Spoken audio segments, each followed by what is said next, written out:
In the wake of Aetna largely pulling out of participation in the Affordable Care Act's state exchanges, Bernie Sanders is once again pushing for a renewed fight over the public option.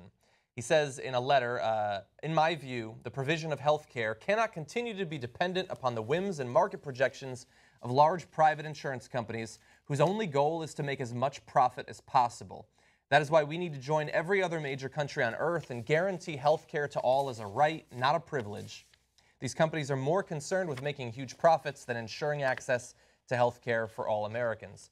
And the process he's talking about, the incentives on the part of the health insurance companies that he's talking about there, I mean, we see this is perfectly acted out in what Aetna was doing there, threatening that if they didn't get to do a merger that would make them even larger and make even larger profits and bonuses for their executives, then they're not going to be nice and continue to provide health care to all these people who, by the way, we're paying them to do that. And so we need to change those incentives. The public option is a great way to do that. And so the senator said that he would reintroduce his legislation to create a Medicare-for-all system in the next session of the Senate, hopefully after Democrats regain control of the chamber in the November elections. Okay, so I have a lot of thoughts on this. So as I've explained, there's no reason why we should have been at the mercy of the private insurance companies in the first place. President Obama couldn't wait to throw the public option under the bus throughout that entire process of getting the Affordable Care Act passed.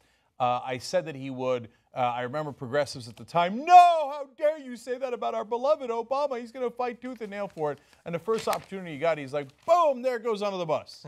Okay, didn't fight for it at all. No, he thought about it, though. Yeah. He thought about it. But to be fair, John, he was going to get a lot of Republican votes by throwing the public option under the bus. And it turns out the number of Republican votes he got was zero. No, none. But by throwing it under the bus, they only voted to repeal it somewhere between 40 and 50 times. They would have voted to repeal it 500 times. Oh, yeah. Well, that does seem like a fair compromise. So part of the reason we wanted a public option was so that we would have an option and not have to solely rely on private insurance. By the way, I said at the time, I might use private insurance. But boy, it'd be nice to have an option where I'm not wedded to their profits, right? And it might turn out that they're actually more efficient because the capital markets work better in this case. I mean, in the sense that, you know, financing the insurance companies and the insurance companies are more efficient. It might have turned out that way. Yeah. That's why we wanted an option, an option. We didn't want to kill private insurance. That was not my stated intention, and we were very clear about that. What we wanted was... Yeah, you said it behind the scenes, but that was not your stated intention. Totally joking. Okay, so now, Bernie Sanders, bless his heart, that quote that John read you is... I know he's saying it to point out the kind of the obvious, but in Washington, it's not at all obvious. When he said these companies are more concerned with making huge profits than ensuring access to health care for all Americans, what I wanted to scream, as you know, is, of course, they're companies. Because this idea in Washington that companies give a shit about us is preposterous. Yeah. It's insanity. They're designed to maximize profit. That is their legal duty. If you came in and said, hey, you know what, guys, we should really care about X or Y or Z, you know what? They would be legally obligated to fire you as an executive. Go, no, you misunderstood what we're doing here. We're not a goddamn charity. Our job is to maximize profit, every single penny. Okay? Now, if you're a right-winger or a capitalist, you're thinking, goddamn right, that's their job, right? So we all agree. We all agree. That's their job. And it's not a matter of agreement or disagreement. That's in the law. They have a fiduciary responsibility to maximize profit. So this idea that they would care about health care for Americans, of course they don't care. It's not their job to care. They happen to be in the industry of health care, but that's not their job. Their job is to maximize profits. Yeah, and really they don't care. It could be fucking candy bars or bicycles. They don't care. They're just making a profit. But you're getting all worked up. It's not life or death. They're just producing a profit or service. It makes total sense with bicycles and candy bars that you would just try to maximize profit. However, when people's health, when their livelihoods, their very lives are on the line, your first priority should be those lives, not your earnings statement. So I'm a moderate, and right-wingers will laugh, but I'll prove it to you, okay? So in this case, I'm still not sold on single payer, believe it or not. So progressives, go ahead and get angry at me. So my point has always been, look, every society, every one of these governments is socialist, including the United States, because it's a matter of definition, right? So what does socialism mean? It means that that the private markets do certain things like candy and sneakers and clothes, et cetera, and the government does other things. They run the military, the police, the fire departments, and many other things. For example, they run public schools. That's what the government does. So we think it makes sense. You don't want to privatize the schools because then the rich will get everything and the poor will get nothing, which is kind of where we're headed right now, right? Yeah. Because we have that mixed system. Now, in healthcare, I think it's a really interesting issue because it is possible that if you incentivize the healthcare system correctly, that capitalism will work better. It'll create the best drugs, it'll reward science, et cetera. It's also possible that it won't give a damn about us, it'll maximize profits, and far too many of us will die because of that. And so we have to weigh those things, and I thought a great way to weigh that balance and find out who's right about that was to have a public option, so we would have a private option and a public option, and we would test it out. And anyone who cares about markets and competition and capitalism would think that that's a great idea. Yeah. But that's not what they cared about because the Republicans and unfortunately a lot of the Democrats are not capitalists. They're certainly not socialists. They're corporatists, okay? So the corporations that give tremendous amount of money to these politicians said, no, we're not going to do what's efficient for the American citizens and figure out what keeps them alive.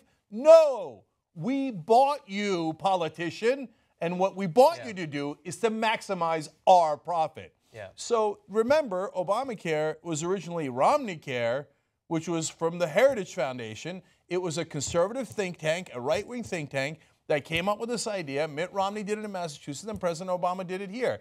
Now, it's not all bad. There's a lot of good parts. There's 20 million more people insured today than there were before it, okay? Yeah. But and that's progress. But it is not a very progressive plan at all. In fact, when they came up with it in the 1990s, its main criticism was that it was way too conservative. Yeah. Okay? Thankfully, we moved to the right. Yeah. And then we moved to the right. So now when Bernie Sanders says, let's go fight for the public option, Hillary Clinton will pretend to agree. President Obama now at this late juncture, after it's way too late, pretends to agree, but he didn't agree when it mattered because he, along with the rest of them, unfortunately, is a corporatist and thought, well, I'm going to take my half a loaf or a quarter of a loaf and hey, private insurance, go ahead and screw me when you want. Oh, God damn it, right at the end of my term, you screwed me. I couldn't have seen that coming. But of course you could have seen it coming. If two-bit talk show hosts like us can see it coming, you should have been able to see it coming because I was told by your supporters you play three-dimensional chess. Okay, I'm yet to see your three-dimensional chess, but I'm waiting. Maybe this is fourth-dimensional because you're losing right now as you're headed out the door because of these moves. Okay, so finally, at this late juncture, is it too late? Can we win on the public option? Now, look, there's only one guy running for higher office, a senator in Maryland, a person running for Senate in Maryland, I believe, that is running on the idea of public option, campaigning on it. It should be everybody.